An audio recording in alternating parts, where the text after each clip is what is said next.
नौरा के family roots Morocco से जुड़े हुए हैं। नौरा के बर्थ से पहले ही उनकी फैमिली ने कनाडा में माइग्रेट कर लिया और पूरी लाइफ नौरा ने कनाडा में ही बिताया। बचपन से ही नौरा को बॉलीवुड फिल्में देखना बहुत ज्यादा पसंद था और वहीं से उन्होंने रियलाइज किया कि एक हिंदी फिल्म में एक एक्ट्रेस को डांस भी करना चाहिए और एक्टिंग भी। जब भी नौरा घर पर एक्ट्रेस बनने की बात किया करती थी तो उनके पेरेंट्स उन्हें बहुत ही गुस्सा कर देते हैं और समझाते थे कि ऐसा काम हमारी फैमिली की लड़कियां नहीं करती। नौरा की फैमिली एंटरटेनमेंट दुनिया को लेकर बहुत कॉन्जर्वेटिव रही है, इसलिए नौरा ने कभी भी दोबारा अपनी फैमिली को अपने एम्बिशंस के बारे में नहीं बताया। नौरा ने डांस के लिए कभी भी प्रोफेशनल ट्रेनिंग नहीं ली है, बल्कि उन्होंने हमेशा टीवी देख देख कर ही डांस सीखा है।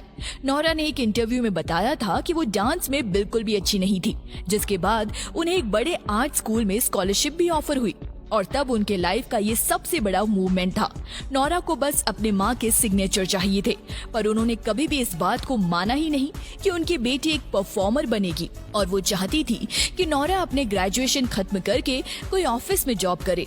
नौरा 2012 में इंडिया आई और उन्हें उसी साल में ही एक एडवर्टाइजमेंट कंपनी में कास्ट कर लिया गया। इस एड के बाद उन्हें एक दो और एड में कास्ट किया गया, पर एजेंसी ने उन्हें इसके लिए कोई भी पैसे नहीं दिए।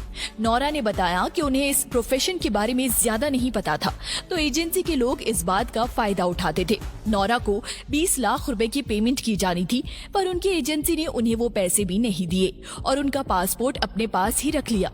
एजेंसी को छोड़ने के बाद नौरा कई फिल्म के ऑडिशन देने जाया करती थी, पर उनकी कमजोर हिंदी को लेकर रिजेक्ट कर दिया जाता था और कई कास्टिंग डायरेक्टर उनका मजाक भी उड़ाते थे।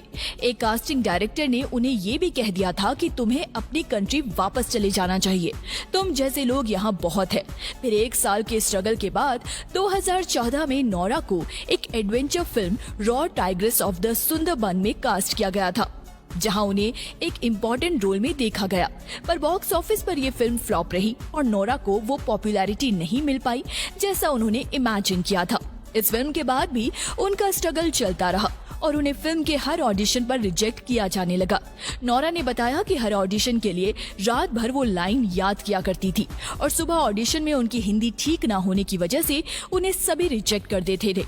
उसके बाद नौरा ने साउथ इंडस्ट्री में ट्राई किया, पर वहां उन्हें सिर्फ डांस नंबर ऑफर किए गए और सब ने उन्हें ये भी कहा कि तुम्हें आइटम सॉन्ग्स नहीं करने चाहिए, क्योंकि उसके बाद सब तुम्हें एक आइटम गर्ल की तरह देखेंगे। पर नौरा को लगा कि कुछ ना करने से अच्छा है जो उन्हें ऑफर किया जा रहा है वो उसी में एफर्ट लगाए, क्योंकि लाइफ का कुछ नहीं पता कि एक सॉन्ग या फिर एक छोटा सा रोल भी आपको फ्यूचर में कहाँ ले जाए। साउथ की फिल्म टेम्पल में जब नौरा एक गाने में नजर आई तो उसके बाद से ही उन्हें कई और फिल्म्स में डांस नंबर में फीचर किया जाने लगा, जिसमें सबसे बड़ी फिल्म बाहुबली रही। उसके बाद नौरा को बिग बॉस सीजन 9 में as a wild card entry देखा गया और ऑडियंस ने भी उन्हें काफी पसंद किया। बिग बॉस के बाद नौरा ने झलक दिखला जा में एज अ कॉन्टेस्टेंट पार्टिसिपेट किया और वहां से नौरा को बॉलीवुड से ऑफर्स आने लगे। फैंस मानते हैं कि नौरा का करियर सॉन्ग दिलबर से चेंज हुआ, पर उनके मुताबिक हाडी सांधू का सॉन्ग ना उनके करियर का टर्निंग पॉइंट रहा। उस म्यूजिक वीडियो में नौरा फतेही पहली बार एक लीडिंग लेडी के तौर पर नजर आई, जिसके बाद उन्हें दिलबर और कमरिया गाने के लिए साइन किया गया। फिर जब दिलबर रिलीज हुआ तो वो एक इंस्टेंट 4 बूस्टर सॉन्ग बना, जिसमें यूट्यूब पे 200 मिलियन व्यूज का रिकॉर्ड बनाया। नौरा को इसके बाद से ही टॉप लिस्टिंग परफॉर्मर के तौर पर देखा जाने लगा, जिसके हर एक सॉन्ग में कुछ नया दिखने को मिलता है और कई बार तो उन्हें इन स्टेप्स को करते हुए इंजरी भी हो जाती है। आप समझ सकते हैं कि नौरा हर एक गाने के लिए कितना एफर्ट करती है। नौरा मानती है कि उनके सॉन्ग के थ्रू बॉलीवुड में नया ट्रेंड आया है, जहां आइटम सॉन्ग्स को एक वल्गर सॉन्ग की तरह नहीं बल्कि एक परफॉर्मर बेस्ड आर्ट फॉर्म के तौर पर देखा जाने लगा है, जहां नौरा अपने हर गाने में एक नए स्टेप लेकर आती है, जिसको परफॉर्म करना अपने आप में एक चैलेंज होता है। नौरा मानती है कि इंडस्ट्री में आपको टाइपकास्ट कर दिया जाता है, जिसके बाद आपको सिर्फ एक तरह का काम करने को मिलता है। नौरा ने खुद अपने स्ट्रगलिंग डेज में टाइपकास्टिंग फेस की है, जहां सिर्फ उन्हें एक आइटम गर्ल के तौर पर ही देखा जाता था, पर आज Nora film, ad, reality shows हर जगह नजर आती है। देखा जाए तो नौरा की जर्नी से हमें बहुत कुछ सीखने को मिलता है, जहां इतना रिजेक्शन मिलने के बाद भी उन्होंने इंडस्ट्री में अपनी जगह बनाई और आज उनकी फैन फॉलोइंग मिलियंस में है। कहा जाता है कि नौरा फतेही अब तक 3 लोगों को डेट कर चुकी है। वो पहले थे वीरेंद्र सिंह, उनके साथ में रिलेशनशिप में थी, जो एक प्रोफेशनल बॉडी बिल्डर और रेसलर है और पंजाब से बिलोंग करते हैं। वो दुनिया के पहले वेजिटेरियन प्रोफेशनल बॉडी बिल्डर है, जो नोरा की debut film raw tiger of the Sundarbans में चीना के किरदार में नजर आए थे। बाद में उनका ब्रेकअप हो गया था और उसके बाद से ही कहा जा रहा था कि वो इंडियन मॉडल और एक्टर प्रिंस नरूला को डेट कर रही थी। साथ में ये नहीं कहा जा रहा था कि वो एक्टर मॉडल अंगद बेदी के साथ भी इन्वॉल्व थी, लेकिन दोनों के रिलेशनशिप की मिठास कड़वाहट में बदल गई क्योंकि अंगद बेदी ने अपने बेस्ट फ्रेंड नेहा धूपिया के साथ शादी कर ली थी। उन्होंने dance reality show India's best dancer में ये भी कहा था कि नेहा कक्कड़ के बिना इंडस्ट्री अधूरी है।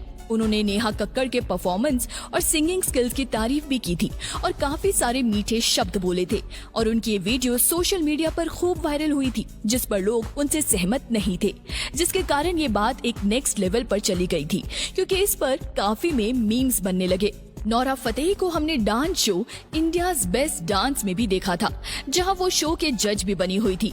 हालांकि कुछ समय के लिए उन्होंने टेरेंस लुइस के साथ काफी सारे डांस परफॉर्मेंस भी दिए थे, मगर टेरेंस एक जाल में फंस गए थे, जो वीडियो एडिटिंग के कारण उन्हें सोशल मीडिया पर ट्रोल होना पड़ा था, क्योंकि ऐसा दिखाया जा रहा था वीडियो में कि उन्होंने नोरा के बम को जानबूझकर छुआ है, तो उनके वीडियो को किसी ने एडिट किया और वायरल कर दिया था। इसके लिए दूसरे जजेस और नोरा ने स्टेटमेंट भी दी और कहा था कि शो में इस प्रकार से कुछ भी नहीं हुआ, जिसके बाद टेरेंस ने भी एक स्टेटमेंट में बताया कि वो नोरा की काफी इज्जत करते हैं और इस तरह की हरकतें कभी नहीं कर सकते हैं।